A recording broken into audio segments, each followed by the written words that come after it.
Hey, it's Green Rumor. How's it going, guys? I picked up one of these Amazon Roku universal remotes, $10. They're selling them all over Amazon. Um, it looks like, oh, this would be a good one to have for just a second remote, so someone else can control the power and the volume and change channels and what have you. Not all the remotes have power and volume. Some of them do. This one does. This one does not. So this is the one we used to use as a second remote, and now we're trying to use this one.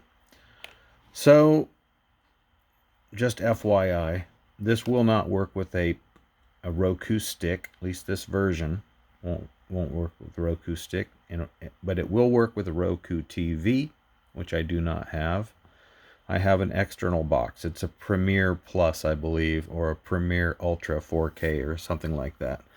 Anyway, it will work with that, but when you go through pairing the remote procedure, you're looking for a pairing button, or you're trying to hold down these two buttons here to allow for it to pair, and that does not work with this. This will not pair through the remote setup on the Roku.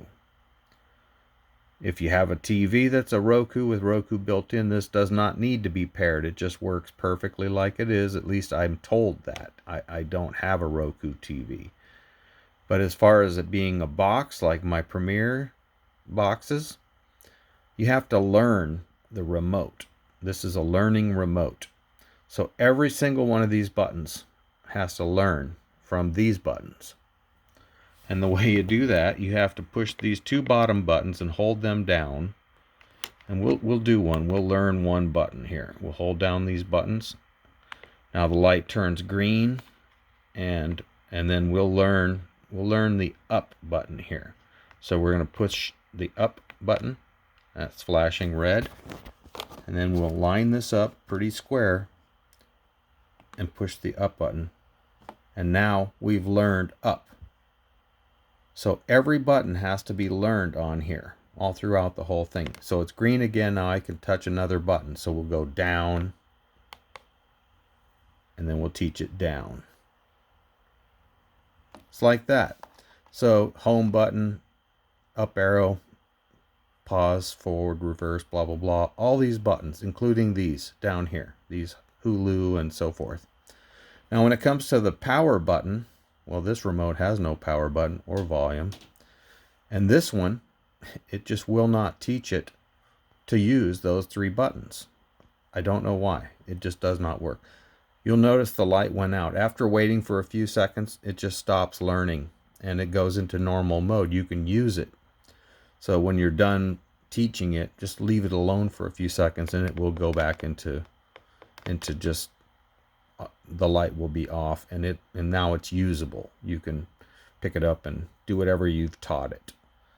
So in order for you to learn power and volume, your TV, you have to use your TV's remote.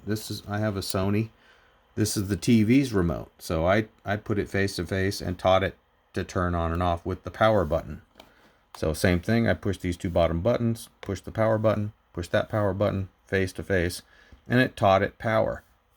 Now, in your case, whatever TV you have, good chance that your volume up and down button will learn with these volume up and downs. I mean, it should work. But in my case, with this particular Sony remote, this is an OLED, like super fancy TV, whatever, it will not learn from those volume buttons. Don't ask me why. I think they're FM. They're not infrared. So I think it's a combination remote. That's the only thing I can come up with. But, having said that, I have Xfinity. And the Xfinity has a code that matches up to my TV. So, this is just my cable company, and you have a cable company. Your remote for your cable company will, or another remote, whatever. If you have a device like a CD player or whatever that you can teach how, by a code, you can teach it how to turn your TV on and off by power or volume and control the volume on your TV. So in this case, this remote was set up to the TV by code, And so it turns the TV on and off by power, and it also has control of the volume. So with that, I was able to teach this remote with these volume. I mean, it sounds like a hassle, but it really isn't too bad. I mean, I just happen to be lucky enough to have all these remotes that I can teach this remote with. So anyway, you'd think that this one that has already got a volume control would have done it, but for some reason, again, it may be the volume does not work off of infrared. So this one's volume works off infrared, and so boom, it worked. It's fine. That's all you have to do. And if you don't like the way it's set up, or if you want to go back to factory reset, like if you end up getting a Roku TV and you want to add this remote to it, then just hold the source button and the OK button down at the same time, and it will go back into factory reset. You'll see a light flash. That's how it works, guys. When you get that Amazon remote, yeah, if it doesn't have the talk button, then it's going to be one of these just infrared universal remotes that has to be learned. So my opinion, just spend the extra money, get the one that's kind of squarish like this. It has the talk button and the power button with the microphone underneath it. You'll have no problem. It'll probably have a pairing button inside and it'll just work. This one has to be taught. Every single button on it has to be taught by another opposing remote control. So, hey, there you go. Hope that helps.